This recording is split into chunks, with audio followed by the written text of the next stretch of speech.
At the company's celebration banquet, Nestor, who had always been obsessed with cleanliness, naturally placed crab meat he had just peeled into his secretary's plate. I didn't question him. I simply placed more than 30 crabs in front of him, and let him peel them all at once. Then, the next day, I slammed the divorce agreement into his arms. I don't need the person, but you won't take a single cent from me. Chapter 01. I sat to Nestor's left. I watched as he skillfully broke open crabs, extracted the meat, and placed it into his secretary's plate. Nestor didn't stop moving. The corner of his lips slightly lifted. Only then did I realize why the celebration banquet had been arranged at such a small lakeside restaurant. Ridiculous. This afternoon, when I saw the location he sent me, my heart had been filled with sweetness. I liked eating crab.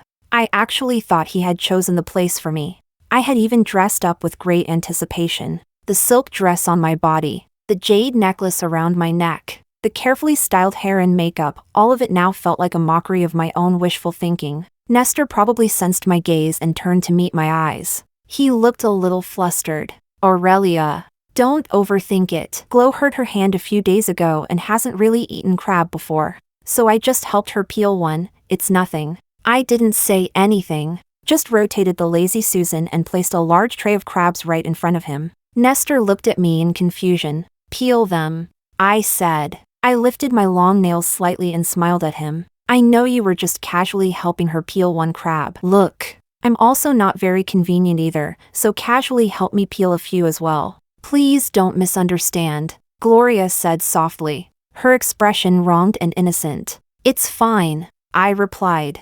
I didn't miss the flash of unwillingness in Gloria's eyes as I continued calmly. It's just a crab. It's not like we can't afford to eat it. Your boss is free anyway. He might as well serve all of us. After speaking, I turned to my assistant and asked her to bring another 20 large hairy crabs. Nestor, you're not going to only serve Gloria's assistant and ignore the rest of us, are you?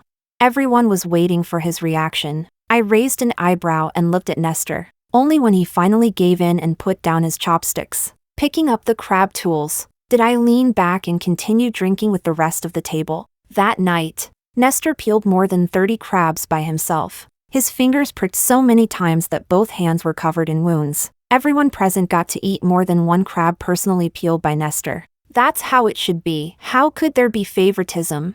After we got home, he held up his swollen fingers and, for once, acted spoiled. Aurelia, look how obedient I've been. Bang. The door slammed shut right in front of his nose. Filth. Chapter 02. Nestor prided himself on having severe mysophobia. He never went anywhere without disinfectant spray, and he refused to stay in places where the air quality wasn't good. At home, the only place where he would eat or drink was the dining room. In the bedroom, not even a glass of water was allowed. If his utensils were touched by anyone else, they had to be disinfected, and that anyone else included me. He never ate anything that would dirty his hands, and he especially despised shrimp, crabs, and shellfish. Yet I loved seafood and river delicacies. I could only eat them silently, while enduring his disgusted frown. Sharing those boring meals with him, many times, I wanted to eat crab. He would frown coldly and say, "Those things are basically just insects from the sea. They make me sick just looking at them." And he would add, "There's no need for us to force each other to accept things we hate." But now, not only did he no longer despise those insects, he was even using the same hands that required constant disinfection for every speck of dirt to peel off their shells, cut off their gills. He let the fishy smell that was hard to wash away cling to his hands, without caring that the crab shells might prick his fingers. His movements were professional and practiced, neatly stacking the peeled crab meat on the plate. You don't learn to peel dozens of crabs overnight. He must have practiced. The yellow wine churned in my stomach, thinking of his face, and that plate of crab. I felt an overwhelming urge to vomit. I grabbed a bottle of yogurt and curled up on the sofa in the living room, spacing out. Over the past 2 years, I had been extremely busy raising investment, recruiting talent, endless work calls, and navigating a battlefield of polite knives at business dinners. I hadn't spent much energy on Nestor, so little that I hadn't even noticed that the person sleeping beside me had already rotted from within. The door to the study suddenly opened, and Nestor rushed out, He moved quickly, hastily buttoning his shirt. I tapped the yogurt bottle against the side table. Knock, knock, knock. Only then did he look up and see me on the sofa. He paused for only a second before speaking rapidly. Glo's got gastroenteritis. I'm taking her to the hospital. You should rest early. He vanished like a gust of wind. He was fast, but his shirt buttons were crooked. He really was in a hurry. After all, he usually paid close attention to matching his cuffs and tie before going out. Suddenly, I remembered when I had been hospitalized for appendicitis. On the phone, he had said coldly, "A caregiver will take better care of you than I can. There are too many germs in hospitals. I'll need to disinfect everything when I get home. Staying with you is just emotional self-indulgence. It doesn't really mean anything." So it wasn't that he couldn't, he just thought I didn't deserve it. I had just been wondering whether I should reflect on my own flaws. But now it seemed unnecessary. I didn't intend to be the one who had to be weighed and measured, only to be reluctantly kept. I stood up and walked straight into Nestor's study. Since he showed no mercy, I saw no reason to hold back his interests. I was someone who always repaid grievances in full. If he made me uncomfortable, then I would make sure he didn't have it easy either. The computer screen was still on. I casually opened WeChat. The chat history between Nestor and Gloria was very long, so long that its earliest record dated back 4 years. She had been hired by me as a personal assistant for several product researchers. Gloria did her job very well. Those researchers all spoke highly of her. But at the same time, she was also taking care of Nestor. 1 salary, 2 jobs. How diligent. Chapter 03. Nestor's attitude gradually shifted from polite refusal to willing acceptance. In the middle of his busy work schedule, he would even make time to go with Gloria to crowded, trendy night markets. Gloria would chatter away with him on WeChat. "Is the pork cutlet good? Try it, you'll realize it's insanely delicious. The takoyaki shop is basically all flour. There's barely any octopus in it. I'm so mad. Charcoal grilled oysters are amazing. They're insanely fresh. I wasn't wrong, right? Nestor. Men should eat more oysters. Trust me. And that patient, meticulous man who replied to every message and responded to every request. I had never seen him like that. I wanted fried chicken, he said. There are restaurants that reuse oil for days. It's full of carcinogens. Eating that is basically suicide. I wanted to go to a trendy night market, he said. The ground is covered in grease, and all kinds of disgusting smells mixed together. Just thinking about it is revolting. Once, I made pan-fried oysters with cucumber. He didn't touch a single bite that meal, only frowned the entire time, looking at me like I was eating filth. When I put down my chopsticks, he said to me, "The digestive organs of shellfish can't be fully cleaned. Eating them is basically the same as eating waste." I felt something stuck in my throat, neither able to swallow, nor spit it out. After that, I didn't reply to a single message he sent for days. I don't know where he learned it, but he used some ridiculous method to put himself in a large box and had himself delivered to my place. In his hands was a shell-shaped cake he had made for me. That day, my flight had been delayed. By the time I got home, the cream had already melted. Nestor was drenched in sweat, his face flushed, his lips dry and peeling. I was both angry and scared. If it weren't for the dinner being suddenly cancelled, he would have been buried along with that box the next day. After that, I never mentioned anything he disliked again in front of him. Now looking back, it was ridiculous. The man who couldn't even stand looking at oysters later willingly swallowed the very things he once despised. Even more ridiculous, while they were strolling through night markets together. I had just finished appendicitis surgery and was lying in a hospital bed. He thought hospitals were dirty, yet had no hesitation immersing himself in smoke, grease, and crowds with someone else. Only now did I realize I had been enduring this betrayal unknowingly for so long. When I walked out of Nestor's study, I was holding his computer hard drive. The study behind me was in complete chaos. Everything had been smashed to pieces under my hands. It didn't matter. The apartment downstairs was still unsold. No one would complain about the noise. Violence doesn't solve problems, but it relieves anger. Ceramic cups made by Gloria, smashed. Embroidered blankets she gave him, cut apart. Fruit tea bags she sent, crushed together with the drawer. Aroma diffusers. Tasteless photo frames. Poorly painted oil canvases. Pink mouse pads. All of it. Every object screamed the same truth. This space I was never allowed to enter had already been occupied by someone else. Since it was already contaminated, I didn't want it anymore. The entire study was reduced to a bare shell. Strangely enough, it looked much better that way. I called my best friend Robin. Robin, prepare a divorce agreement for me. She didn't ask a single extra question. How do you want to split the assets?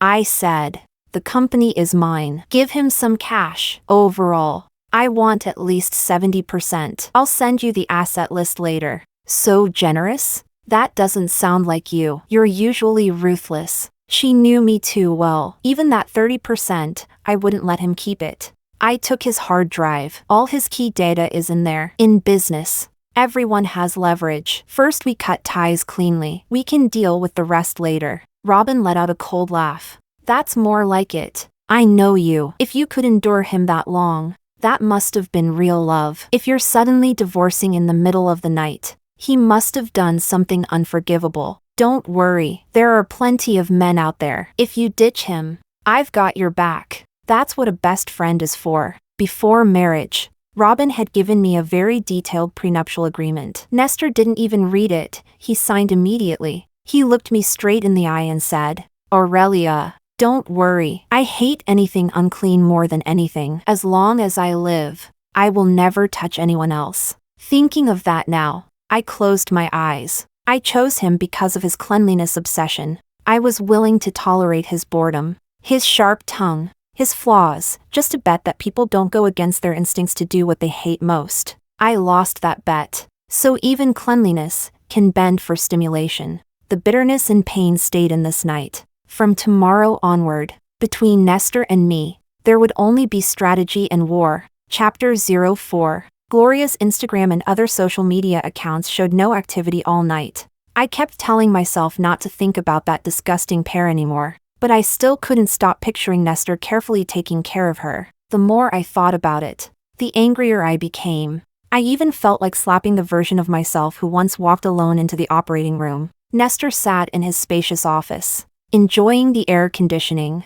complaining to Gloria about the pressure I put on him, while I was flying to 2 or 3 cities a day, shuttling between airports, meetings, and business dinners. When I came home, I even had to shower before I could hug him. Yet he told Gloria, "You don't understand." When Aurelia came back today, her clothes were soaked with sweat. I swear she had a sour smell on her. All these years, what I thought was standing side by side was just a joke. When Robin sent me the completed divorce agreement, it was already daylight. It seemed she hadn't slept all night either. Sis, my only support for you is this: sign it today. Finalize the divorce tomorrow. Go get it. CEO Aurelia. When I woke up again, it was already noon. Nestor hadn't come back. What a pity. I really wanted to see the look on his face when he discovered the study destroyed and his computer smashed. But it didn't matter. There would be plenty more breakdowns to come. I took the divorce agreement and went straight to the company. Pushing open the door, I saw Gloria leaning close to Nestor's ear, whispering something. Nestor slightly leaned in, the tenderness in his eyes almost spilling out. He wore a deep navy shirt with a silver-white tie. Gloria beside him wore a pearl-white silk blouse and a navy short skirt. What a perfect workplace couple. They looked almost made for each other. I almost wanted to ship them myself. I tapped my heel on the floor. Clack, clack. Why don't I just move a bed in for you too?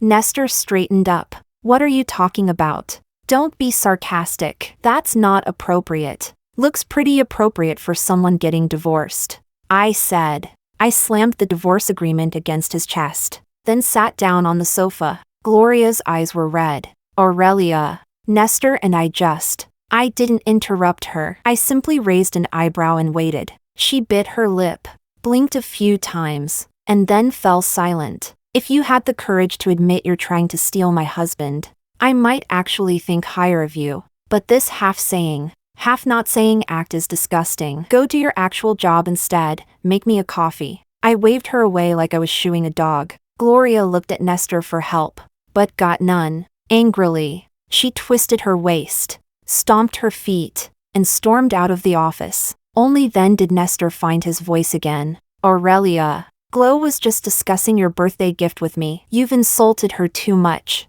I let out a cold laugh. Nestor, we've been together for 6 years. You call me Aurelia. And that secretary in a suit skirt so short you can almost see her entire backside, you call her Glow. Even picking a birthday gift for me requires her approval? Should I also ask her what time you shower? What time you turn off the lights? And what time you go to the bathroom? Chapter 05. Nestor looked increasingly impatient. Aurelia, can you stop being so vulgar? I rested my chin on my hand and replied lazily. No, if I swallow my anger, I'll just make myself dirty. Nestor's brows tightened. Why are you so extreme? Glow and I are not what you think.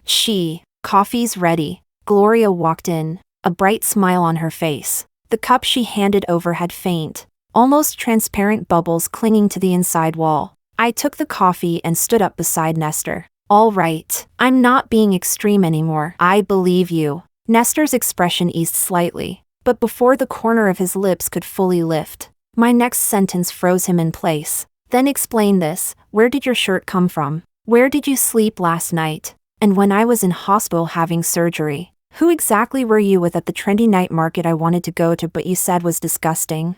Gloria's cheeks flushed faintly, her eyes fixed on Nestor with obvious excitement. Nestor lowered his gaze and said nothing. So it's one of those explanations you can't say in front of the person involved. I smiled faintly, amused. Just sign the divorce agreement, then you two can finally be a perfect pair. No need to keep me around as a supporting actor. Aurelia! There's no need for this sarcasm. I've never had any intimate relationship with my secretary Gloria. You're a woman too. Why are you so jealous that you have to slander her? He had always been calm and refined. I used to joke that he had that polite expression welded onto his face. Now, however, he had raised his voice for her, anger flashing across his features. Jealous? Slander? I handed him the coffee cup. Here, drink it. Nestor frowned, but still took it and brought it toward his lips. Don't drink it. Gloria suddenly rushed forward. The scalding coffee splashed over both of them. Nestor tore open his shirt in one motion, buttons scattering across the floor. His pale abdomen was already turning red from the burn. Gloria didn't even care about herself. She frantically checked his body. Nestor, are you okay? I'm sorry. This coffee, it just wasn't suitable for you. Nestor didn't avoid her hands at all. Instead, a trace of scrutiny appeared in his eyes. What did you do? I picked up the coffee cup and turned it in my hand. It looked familiar. Only now did I realize it was a pair with the one I had smashed in his study yesterday. Nothing much. She probably just spat into it. Nestor's face instantly went pale. He covered his mouth and gagged. I tossed the cup back onto the table. Oh, why such a big reaction? Swapping saliva isn't exactly new for you two, is it? Aurelia, don't slander me. Slander? I slapped her across the face. I've really been trying to give you some dignity. Why are you so determined to throw it away? I grabbed her wrist and flung her aside. Then I pulled Nestor's hand away from his mouth and slapped him too. Harder this time. My palm even stung faintly afterward. Nestor, how does someone else's leftover takeout taste? Is the shared night market drink good? Is her bed softer and more comfortable?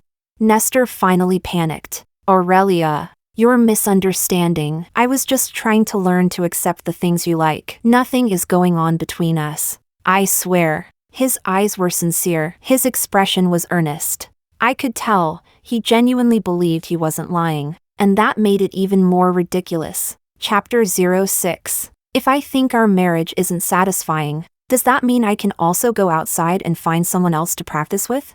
When I was sick, you said hospitals were dirty, but when she was sick, you treated her like a devoted servant, and you still have the nerve to say this is because of me? You're already disgusting for emotionally cheating in this marriage. I didn't think you could get even more disgusting. Nestor gave a bitter smile and shook his head. Aurelia, why do you have to be so harsh? That time you were giving me the cold shoulder. Glow told me that everything you like to eat is something I used to reject, and it would make you sad. So I asked her to help me practice getting used to it. We really never crossed any boundaries. The sincerity in his tone almost made me look like the unreasonable one. Gloria couldn't hold it in anymore. With red eyes, she smashed the cup and ran out. I shook my head. Nestor, You're even lying to yourself. He actually used "I did it for you" as a reason to justify being intimate with someone else. How stupid, yet he even believed others were more stupid than him. I laughed in anger. You used her pre-made takeout to fill your stomach and forgot I had cooked a full table waiting for you 3 years ago. 3 years ago. You complained to her that I would collapse on the sofa when I got home and only go shower half an hour later, that it disgusted you. And that argument we had? That was 2 years ago. What? Did you predict the future and start contacting her early? Nestor pressed his lips tightly together, his eyes flickering. Before, those were just work-related interactions. I grabbed a folder and smashed it down onto his head. Work? Gloria used to be a personal assistant for product researchers. What kind of work did she even have to discuss with you?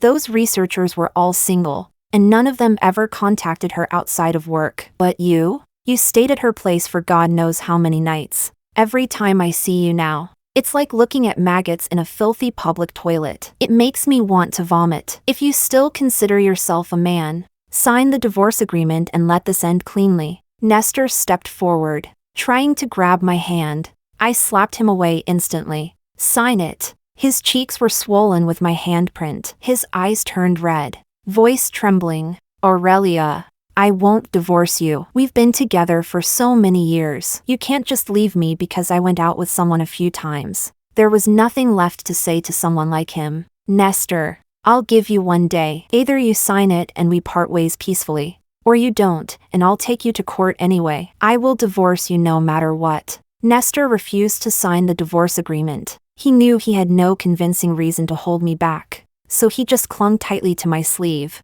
looking at me with pleading, sorrowful eyes, begging for another chance. What was that, if not pathetic desperation?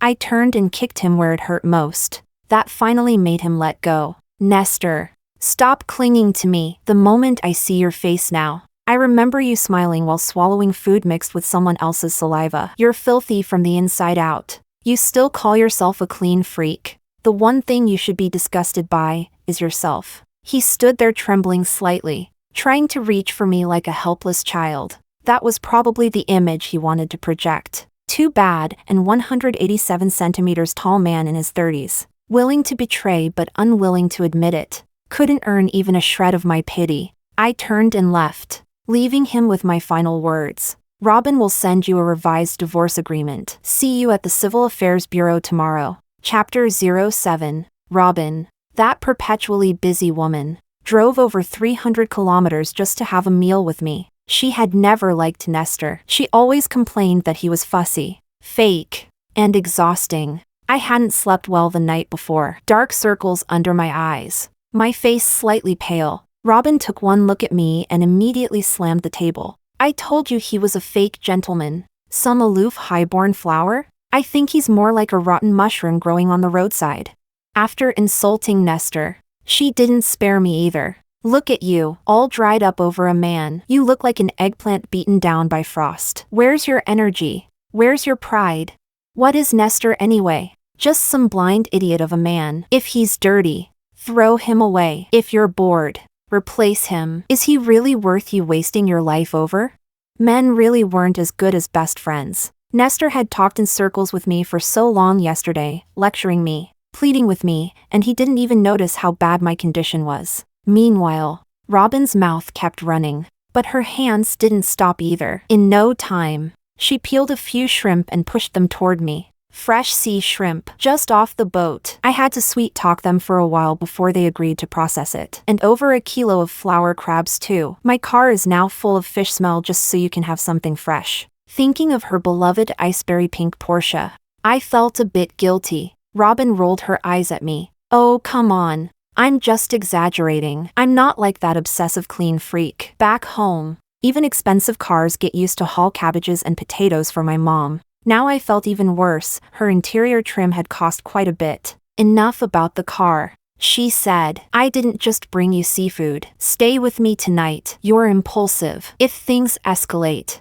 you'll get the short end of it. Then she added, but seriously, what if he refuses to divorce you no matter what? You can sue. Sure, but it's a long process. During that time, half your earnings still legally belong to him. I rolled my eyes. Do I really look that unreliable in your eyes? Just watch. Chapter 08. When Nestor called me, his voice was trembling uncontrollably. Aurelia, what did you do? Where is my hard drive?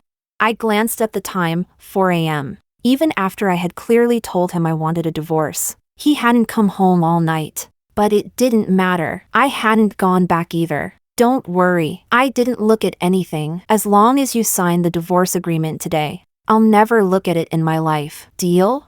There was the sound of glass shattering on the other end of the line, so even he could lose control. Stop this. That hard drive is important to me. Keeping it does nothing for you. Besides, it's mine. His rare loss of composure made me feel even better, which meant that whatever was inside that hard drive must be very important. Nestor, at the very least, I am still your legal spouse, apart from your toothbrush, socks, and underwear. I have equal rights over everything else you own. If you have a problem with that, call the police. His teeth ground together audibly through the phone, whether from anger or something else. I didn't care, and I smiled even wider. At 9 in the morning, Nestor walked into the civil affairs office with a dark expression, carrying 2 copies of the certificates. He walked out the same way. Maybe he had stopped pretending. His tone was icy. Aurelia, do you really think you'll find someone better than me after this? Don't dream. Once you're divorced, you'll just be a used woman no one wants. You think I treat Glow differently for no reason? But not you? You're always acting like some strong independent career woman. Never home. Always traveling. Who knows what you're really doing out there? How you close those deals, people understand without needing it spelled out. I took a bottle of eye drops from my bag and put a few drops into my eyes. Robin walked over just then, glared at Nestor, and asked me, "What's wrong? Did he make you cry?" I shook my head. Just saw something dirty, had to rinse my eyes. Some people are monkeys and think everyone else is covered in fur too. Disgusting. Aurelia, why do you always talk so harshly? In this marriage, are you really saying it was all my fault? Can't you reflect on yourself at all? Oh, I did. I said. Nestor's expression eased slightly. My mistake was being blind. I treated you like a person all these years. I never expected you never wanted to be one. Robin pointed at Nestor and exploded. How is there such a disgusting man in this world? What kind of toad spirit are you? Why should she reflect on herself? Why don't you reflect on yourself? If polar bears are decreasing, sea levels are rising, and my husky was constipated yesterday, do you also think that's your fault? Just because you're breathing in this world is already a crime. As we left, Robin was still jumping in anger and yelling behind us. She frowned at me. Don't tell me you still have feelings for that thing. I rolled my eyes. Impossible. I tolerated him before because I respected his habits. But if his so-called cleanliness had exceptions, then it wasn't cleanliness at all. It was just a way for him to humiliate me under the excuse of his own incompetence. Nestor thought divorce would erase everything cleanly. There was no such easy outcome in this world. Chapter 09. Nestor's hard drive did, in fact, contain quite a few secrets. Robin and I sat in front of the computer. After going through the files, we looked at each other. This is terrifying. He always talked about how disgusted he was by other people being dirty, but it turned out he was the filthiest one of all. He had assumed that after the divorce, I would either destroy the hard drive or return it to him. After all, I usually keep my word with others. But he wasn't human. So when he erupted in anger, I felt nothing at all. On the other end of the phone, he went completely insane, screaming at me, hurling the most vile insults imaginable. I lay on a beach in Fiji, tossed the phone aside, and stuffed grapes into my mouth. Seeing that I wasn't responding, he switched tactics, begging instead, trying to pull at old emotions, reminiscing about the past. Aurelia, we used to be so good. How did things end up like this? This time, I replied, because humans and animals don't get married. Robin held up my phone and shook it slightly. I knew the police had already located him. Some things, I said, you should explain to the investigators instead. When I took apart his computer, I was only thinking I might find some weaknesses or leverage. I didn't expect the hard drive to contain evidence of him luring female university students for powerful clients. He probably kept all of it as leverage over others. No wonder he suspected me of some kind of transactional relationship involving money and sex. Turns out the guilty are always the ones most suspicious. And it also explained why he valued Gloria so much. She had been the middle link, helping recruit girls, deceiving them, ruining their lives. They weren't just lovers or colleagues. They were accomplices. That hard drive, no matter where it appeared, would be catastrophic for him. I had originally planned to destroy him completely, to strip him back to the empty state he had when I first met him. But now, it seemed Nestor and Gloria would be meeting each other first, in prison. As for how a clean freak survives in a place where even privacy doesn't exist, who knows? Chapter 10. After returning from vacation, I went to see Gloria on a whim. I was genuinely curious why she had been so devoted to one man. Being his accomplice in moral wrongdoing was one thing, but breaking the law for him, that was something else entirely. Gloria had been diagnosed with liver cancer in prison. Her hair was now dry and brittle. Her face yellowed. She no longer bothered to act pitiful. After hearing my question, she actually laughed, loud and unrestrained. Why? For money. Obviously. What else would it be for? I've been lowering myself for so long, if not for money. What? For some meat stick? That thing, you can find it anywhere. I don't have education. I don't have skills. The only things I can do are housework and cooking. How was I supposed to get ahead in life with that? We were very careful. We used code words even when discussing things. I never thought we'd get caught because of a single mistake, by you. Then she looked at me. But Aurelia, you're really ruthless. No matter what. You two were once married. He didn't even truly love me, and yet you sent him in so decisively. Didn't you feel even a little bit of hesitation? I didn't respond. Let her think about it herself. If she was already inside, what else was there to figure out? Even if our relationship had been good, even if he had loved me deeply, once he broke the law, I would never have covered for him. Besides, a pear that's fallen into a cesspit, even if it didn't fully sink in, still becomes disgusting. As for Nestor, he had treated me like a fool for so many years. I couldn't possibly do nothing. I told the other girls about his imprisonment. Then I used my connections to have him placed with inmates who had particular interests. And I told them about his crimes. That wasn't illegal. It was simply respecting certain needs of the convicted. Every so often, I would show those angry girls his condition, like raising a kind of digital pet from afar, watching new scars appear on him each time. Wounds heal, so does anger. Even if scars remain, life still goes on, and seeing the source of your pain get what it deserves does help relieve some of that suffocation. Nestor spent his days cycling through cursing, crying, and begging. That must have been his own problem, nothing to do with what others did. Those people were just kindly interacting with him. What could possibly be wrong with that? Unfortunately, he never got the personal revenge I had originally planned. He died of cardiac arrest caused by rectal foreign body intrusion. His parents considered him a disgrace and refused to acknowledge him as their son. I've always been soft-hearted, so I took charge of his funeral, together with a few girls who were slowly starting to heal. I carefully chose the foulest public latrine we could find and scattered his ashes there, handful by handful. Robin originally planned for each of us to spit on them, but the conditions simply didn't allow it. The smell was so overwhelming we could barely keep our eyes open, so we could only sincerely hope he liked his final resting place. As for me, I will move forward with a company soon going public and live the rest of my life with Robin, enjoying whatever the world has to offer.